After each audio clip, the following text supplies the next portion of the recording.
The brochure had called it Blackwood House, boasting historic charm, sun-drenched rooms, and a peaceful retreat from the modern world. Elias had been seduced by the images, a stately albeit slightly weathered Victorian on the outskirts of Oakhaven. He'd been craving peace, a sanctuary from the relentless churn of city life, and Blackwood House promised just that. The price, suspiciously low for its size and location, had been waved away by the realtor as simply reflecting the unique character of the property. Elias, blinded by yearning, hadn't pressed further. Moving day was a blur of cardboard boxes and weary limbs. The house was indeed charming in a slightly forlorn way. High ceilings, ornate cornices, and large, drafty windows hinted at a grander past. Dust motes danced in the afternoon light, revealing the faint outlines of long-gone furniture on the aged wallpaper. As he explored, unpacking boxes in the cavernous living room, a thrill of ownership, and a shiver of something else, something indefinable, ran through him. It was on the third day, while attempting to hang a heavy antique mirror in the upstairs hallway, that he found it. The house blueprints, supplied by the realtor, were spread across the floor. He'd been trying to locate a stud, tracing the wall with a knuckle, when his fingers bumped against something unexpected. A section of the wallpaper, slightly mismatched and subtly textured, felt loose. Curiosity piqued, he gently peeled back the edge. Behind it wasn't plaster but a narrow seam. Following the line, his heart began to thump a little faster. It was an outline, almost imperceptible at first glance, of a doorway that had been meticulously concealed. He worked with his pocket knife, carefully slicing along the seam, until a rectangular section of wallpaper fell away, revealing the dark, smooth wood of a hidden door. Excitement surged through him. A secret room. It felt like something straight out of a Gothic novel. He ran downstairs for a flashlight, his mind already buzzing with possibilities: a forgotten pantry? A wine cellar? Perhaps even a Prohibition-era speakeasy? The realtor had mentioned nothing of this. The blueprints showed only a solid wall where the door now stood. Returning to the hallway, armed with his flashlight, he ran his hand over the hidden door. It was cool to the touch, smoother than the aged wood of the hallway walls. There was no handle, no keyhole, just a seamless panel. He pressed gently along the edges, searching for a latch, and then, with a barely audible click, a section near the top yielded slightly. Hesitantly, he pressed harder. With a low groan of aged hinges, the door swung inward, releasing a gust of stale, strangely cold air that prickled his skin. The beam of his flashlight cut through the darkness, illuminating a narrow, descending staircase.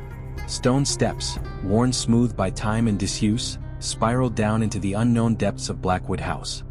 His initial excitement warred with a sudden, inexplicable unease. The air emanating from the hidden room was not just cold, it felt different. Stagnant yet somehow charged. He hesitated at the top of the stairs, the flashlight beam trembling slightly in his hand. This wasn't a charming quirk of an old house. This felt deliberate, hidden. He took a deep breath, steeling himself against the growing apprehension. "Hello?" he called out, his voice echoing in the stairwell. Silence answered him, thick and heavy, punctuated only by the faint creaks and groans of the old house settling around him. With a shrug of forced bravado, he started down the stairs. Each step creaked under his weight, the sound amplified in the enclosed space. The air grew colder, the stale scent intensifying, now laced with a faint metallic tang that vaguely reminded him of blood. He shook his head, dismissing the thought as fanciful. It was just dust and old age, he told himself. The staircase opened into a room. At first glance, it seemed unremarkable. Rough-hewn stone walls, a low vaulted ceiling, and a damp, earthen floor. The air was thick with dust, disturbed by his entrance. He played his flashlight around the space. It was smaller than he expected, perhaps 15 by 15 feet, and devoid of furniture. It'd be safer. He moved closer, his flashlight beam settling on a pile of objects in the center of the room. It looked like junk. Old, tarnished things haphazardly thrown together. He knelt down, brushing away the dust. The first thing he picked up was a small wooden box, intricately carved with swirling patterns that seemed vaguely unsettling. It was locked. Next to it lay a collection of old photographs, faded and brittle, tied together with a fraying piece of twine. He carefully untied them. The faces in the photographs stared back at him, blurred and indistinct with age.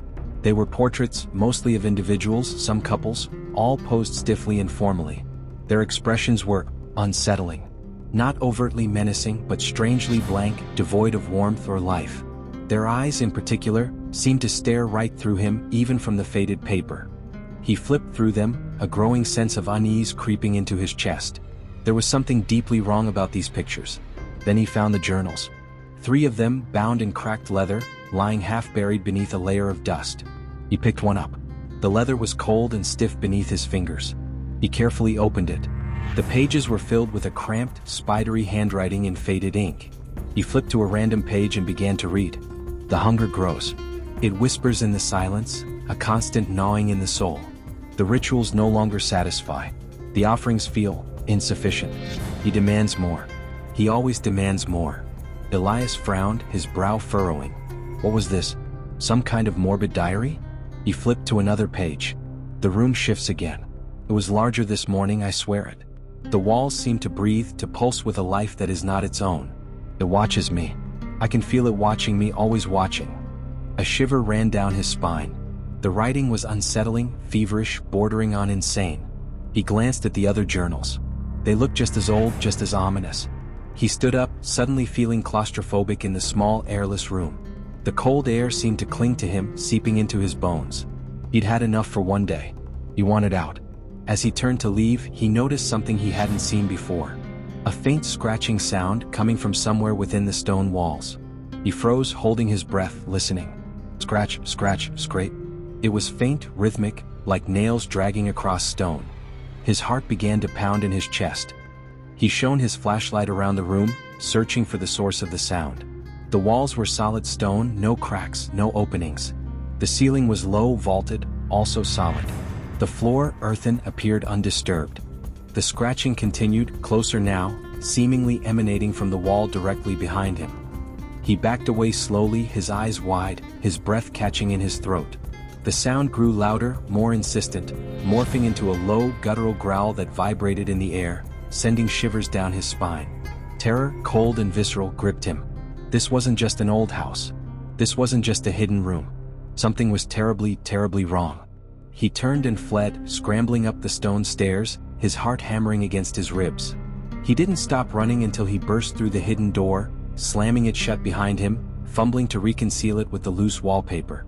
He leaned against the wall, gasping for breath, his body trembling. The scratching, the growling echoed in his mind. He couldn't shake the feeling that something down there had noticed him, had become aware of his presence.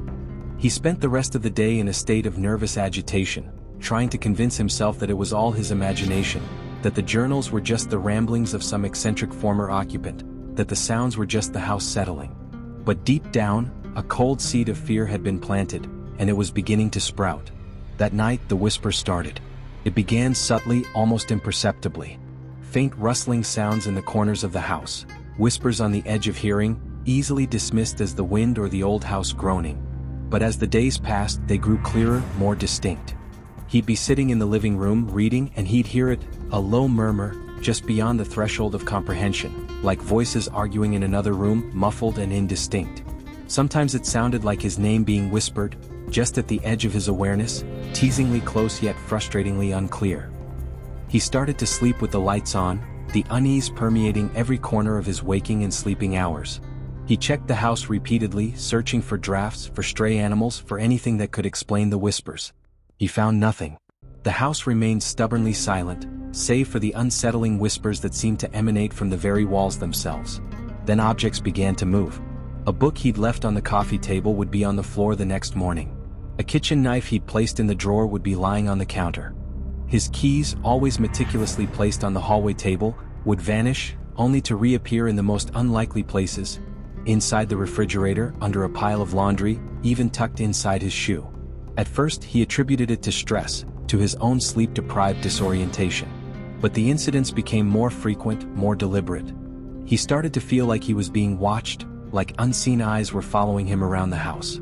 Shadows in the periphery of his vision flickered and danced, just beyond his grasp.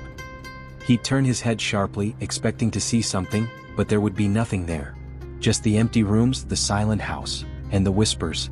He found himself drawn back to the hidden room. Despite the terror it inspired, a morbid curiosity, a desperate need to understand, pulled him back. He told himself he was going back to gather more information, to decipher the journals, to find some rational explanation for the escalating strangeness. He descended the stone stairs again, the flashlight beam cutting through the darkness. The room was the same, yet different. It felt colder, damper, the air heavier, almost oppressive. The metallic scent was stronger, more pungent now, undeniably like blood. He approached the pile of objects in the center of the room, his heart pounding. He picked up the first journal again, the one with the disturbing entries. He started to read from the beginning, forcing himself to decipher the spidery handwriting. The journal belonged to someone named Elias Blackwood. The name sent a jolt through him, a chilling coincidence. The entries spanned decades, starting in the late 1800s and ending abruptly in the early 1900s. Elias Blackwood, the journal revealed, was the builder of the house, a man obsessed with occultism and ancient rituals. The hidden room, he wrote, was not an accident, but a deliberate creation, a sanctum built to house something other. The early entries were filled with esoteric ramblings, references to ancient texts, and descriptions of elaborate rituals performed within the hidden room. But as the journal progressed, the tone shifted. The entries became darker, more frantic. Elias Blackwood wrote of a growing unease, of rituals that seemed to be losing their power, of a presence in the room that was becoming restless. He read about the hunger, the insatiable demand for offerings. He read about the room itself, described as constantly shifting, changing in size and shape, possessing a consciousness of its own. He read about the fear, the growing terror, the sense of being trapped in a pact he no longer understood, no longer controlled. Then he found the photographs again, the faded portraits tied together with twine. He looked at them more closely now, his blood running cold. He recognized some of the names from the journal entries.